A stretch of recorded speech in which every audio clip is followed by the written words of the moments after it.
ಭೇಷ್ ದಾಕ್ಷಾಯಿಣಿ, ಭೇಷ್. ಖಂಡಿತವಾಗ್ಲೂ ನಾನು ಇದನ್ನ ನಿನ್ನಿಂದ ನಿರೀಕ್ಷೆ ಮಾಡಿರಲಿಲ್ಲ. ಕೊನೆಗೂ ನನ್ನ ಹಂತಕ್ಕೆ ಯೋಚನೆ ಮಾಡೋದಕ್ಕೆ ನೀನೊಬ್ಳಾದ್ರೂ ಇದೆಯಲ್ಲ. Very good.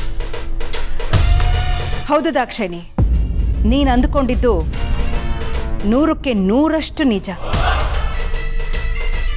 ಈ ನನ್ನ ಎಲ್ಲ ಆಟಗಳ ಹಿಂದೆ ಇರೋದು ಅದೇ ಕಾರಣ, ಆದಿತ್ಯ ವಂಶ.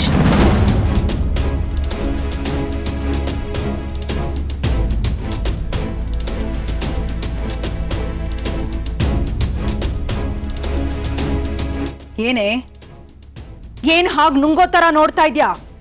ನೋಡು ಮಾಳ್ವಿಕಾ, ನೀನ್ ಈ ಮುಖವಾಡ, ಸಭ್ಯತೆ, ನಾಟಕ ಪ್ರತಿಯೊಂದು ನನಗೆ ಚೆನ್ನಾಗಿ ಗೊತ್ತಿದೆ. ಯಾರ ಕಣ್ಣಿಗೆ ಬೇಕಾದ್ರೂ ನೀನು ದೇವತೆ ತರ ಕಾಣಿಸ್ಕೋಬಹುದು, ಆದ್ರೆ ನಿನ್ ಒಳಗಿರೋದು ಒಬ್ಬ ರಾಕ್ಷಸಿ ಅಂತ ನನಗೆ ಚೆನ್ನಾಗಿ ಅರ್ಥ ಆಗಿದೆ. ನಿನ್ ಜೀವನದ ಉದ್ದೇಶ ಏನು ಅನ್ನೋದು ನನಗೆ ಗೊತ್ತಿದೆ.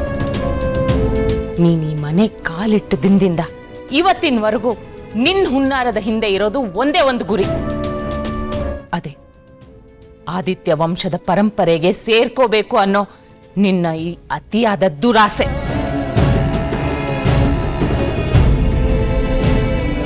ನೀನಿಟ್ಟ ಪ್ರತಿಯೊಂದು ಹೆಜ್ಜೆ ಪ್ರೀತಿ, ತ್ಯಾಗ ಅನ್ನೋ ನಾಟಕ ಈ ಆಸ್ತಿ, ವಂಶದ ಅಧಿಕಾರನ ಪಡ್ಕೊಳ್ಳಕ್ಕೆ ಅನ್ನೋದು ನನಗೆ ಚೆನ್ನಾಗಿ ಗೊತ್ತಿದೆ.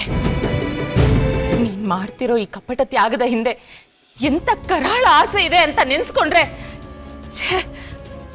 ಸಹಿ ಆಗತ್ತೆ ನನಗೆ.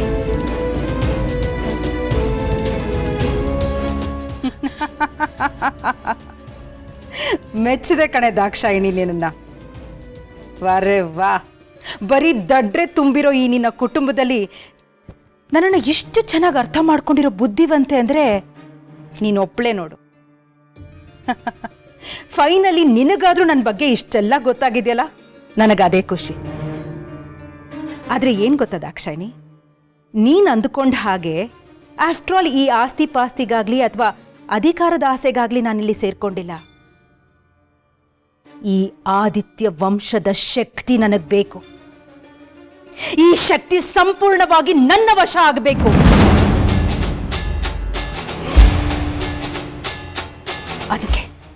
ಅದಕ್ಕೆ ನಾನು ಇಷ್ಟೆಲ್ಲ ಮಾಡ್ತಾ ಇರೋದು.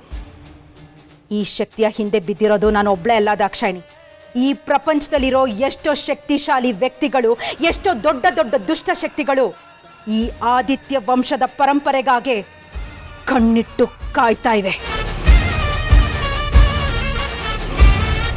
ಯಾಕೊತ್ತಾ, ಈ ಆದಿತ್ಯ ವಂಶಕ್ಕೆ ಮಾತ್ರ ಒಬ್ಬ ಮನುಷ್ಯನಿಗೆ ಅಪರಿಮಿತ ಶಕ್ತಿ, ಸಾವಿಲ್ಲದ ಅಮರತ್ವವನ್ನ ನೀಡೋ ತಪೋಬಲ ಇದೆ. ಈ ರಕ್ತದಲ್ಲಿರೋ ಆ ಅದ್ಭುತ ರಹಸ್ಯವೇ ಹಾಗೆ. ಇದೊಂದು ನನಗೆ ಸಿಕ್ಬಿಟ್ರೆ ಸಾಕು, ಇಡೀ ಪ್ರಪಂಚವೇ ನನ್ನ ಕಾಲುಬುಡದಲ್ಲಿ ಬಿದ್ದಿರುತ್ತೆ.